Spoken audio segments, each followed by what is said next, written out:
దివి నుంచి భూకి దిగి వచ్చిన దివ్యాత్మ స్వరూపులందరికీ కూడా ఆత్మ ప్రణామాలు. ముందుగా జగద్గురు బ్రహ్మర్షి పితామహ పత్రిజీ గారికి, అమ్మ స్వర్ణమాల మేడంకు ఆత్మ ప్రణామాలు.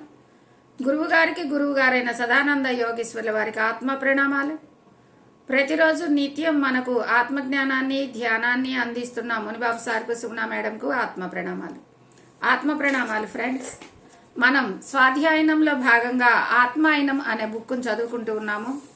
నిన్నటి స్వాధ్యాయనంలో సూక్ష్మలోకాల భావాల్లో బ్రహ్మల్లో మనకు బాహ్య శరీరం నుంచి ఆత్మస్వరూప రూపం బయటికి వెళ్ళినప్పుడు అది దాని కారణ లోకాలకు వెళ్లకుండా ఈ బాహ్య శరీరం చుట్టూనే తిరుగుతూ ఉంటుందని చెప్పి మనం చదువుకోవడం జరిగింది.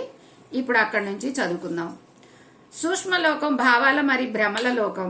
మనకు తెలిసిన ఏ గ్యాస్ సాంద్రత తక్కువ కలిగిన పదార్థంతో చేయబడి ఉంటుంది ఈ ప్రపంచం.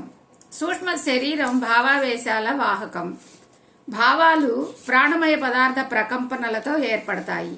దివ్య దృష్టి గల వారికి ప్రేమ, కృతజ్ఞత, నిస్వార్థం లాంటి ఉన్నత భావాలు నాజూకు పదార్థాలు ప్రకంపనలుగా కనపడుతూ ఉంటాయి. లోభత్వం, మత్సరం, అసూయ, స్వార్థపు ప్రేమ, గర్వం లాంటి నిమ్నభావాలు సాంద్రత ఎక్కువ కలిగిన మొరటు పదార్థ ప్రకంపనలుగా కనపడుతూ ఉంటాయి. మరణానికి ముందు మనిషి ఎలా ఉంటాడో మరణాంతరం కూడా అలానే ఉంటాడు. అంటే మనం జీవించినంతకాలం ఎలాంటి వాటికి లోబడి ఉంటామో, అంటే ప్రేమ, కరుణ, దయ అలాంటి వాటితో ఉంటామా, లేక మరి ఇవి లోభత్వం, మత్సరం, అసూయ, స్వార్థం అలాంటి వాటితో కలిసి ఉంటామో, ఏ దేనితో అయితే మనం ఇమిడుకొని ఉంటామో, ఏ దేన్నైతే మనం అలవాటు చేసుకొని ఉంటామో, మనం మరణాంతరం కూడా ఆ సూక్ష్మ శరీరానికి కూడా వాటి వాసనలే ఉంటాయని ఇక్కడ చెప్పడం జరుగుతుంది. మరణానికి ముందు మనిషి ఎలా ఉంటాడో మరణం తర్వాత కూడా ఆ సూక్ష్మ శరీరానికి ఆ స్వభావం అలానే ఉంటుందట. కాకపోతే మరణాంతరం ఆత్మ భౌతిక శరీరంగా కాక భౌతిక ప్రపంచపు పరిధులు దాటి ఉండదు. ఈ భౌతిక శరీరంలో ఆ సూక్ష్మ శరీరం ఉండబట్టి మనము ఈ భౌతిక శరీరంతో ఏది చేస్తున్నామో ఆ సూక్ష్మ శరీరం కూడా మనతో పాటు అదే చేస్తుంది. కానీ ఎప్పుడైతే ఈ భౌతిక శరీరాన్ని విడిచి అది బయటకు వస్తుందో అప్పుడు ఈ భౌతిక శరీరంతో చేయగలిగిన పనులన్నీ అది ఏదీ చేయలేదన్నమాట. ఈ కోపం, మదం, మాత్సర్యం ఎన్నున్నా కూడా ఉన్న వాళ్ళ మీద అవి చూపించలేవు అనమాట. అంటే మన సినిమాల్లో కూడా చూస్తూ ఉంటాము, మనిషి మరణాంతరం ఒక వైట్ సోల్ లాంటిది, అంటే సేమ్ అదే రూపం లాంటిది వేరే మనుషుల్లోంచి దూరిపోతూ ఉంటాడు.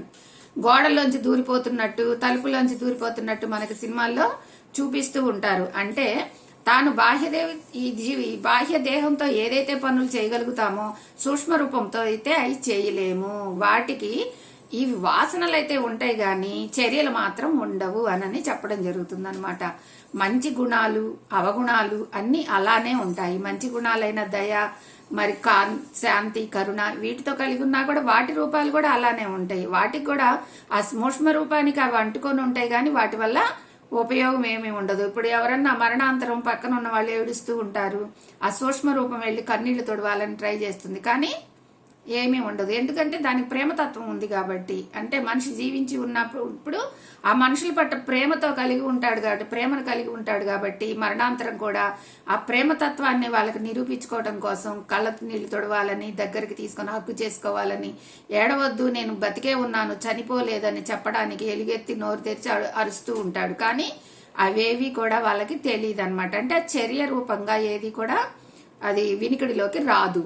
సూక్ష్మ శరీరం ద్రవ్యత్వ స్థితిలో ఉన్నందువల్ల ఆ గుణాలు తీవ్రమై చాలా మంచిగానో చాలా చెడ్డగానో ఉంటాయి.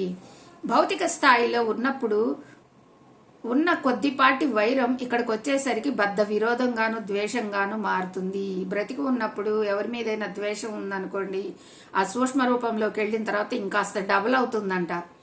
అందుకనే అంటారు చచ్చైనా వీడు సాధిస్తాడురా, చచ్చి సాధిస్తాడు, బతికున్నప్పుడు పట్టించుకోకపోయినా మనం ఇంకా కొన్ని మాటలు కూడా వింటూ ఉంటాం, దయ్యాలై పట్టారు అని చెప్పేసి. అంటే ఆ సూక్ష్మ శరీరానికి ఏదైతే ఈ బ్రతికి ఉన్నప్పుడు ఈ బాహ్య దేహానికి ఏదైతే కలిగి ఉంటుందో, ఎలాంటి వాసనలు అయితే ఇది కలిగి ఉంటుందో అలాంటి దానికి రెట్టింపు అవుతుందంట. అంటే ఏదైనా కూడా మనం దయ, ప్రేమ, కరుణతో ఉన్నామనుకోండి అది కూడా రెట్టింపు అవుతుంది. కోపం, ద్వేషం, అసూయతో ఉన్నామనుకోండి, ఇది కూడా రెట్టింపు అవుతుంది. అది చెప్తున్నారు ఇక్కడ. ద్వేషంగా మారుతుంది, బద్ధ విరోధంగా మారుతుందంట.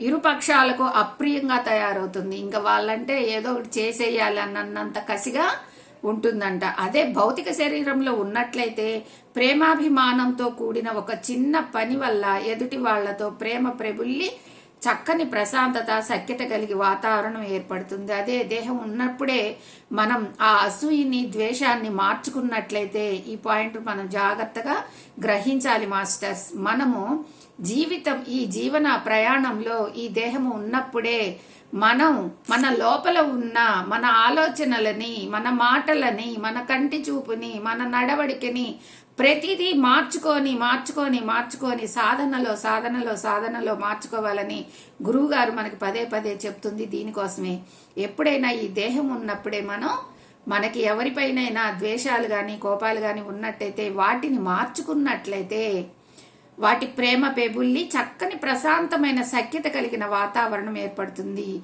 ఎప్పుడైతే ఈ దేహాన్ని వదిలి మనం సూక్ష్మ రూపంలో బయటికి వెళ్తామో అప్పుడు చాలా ప్రశాంతంగా ఉంటుందంట.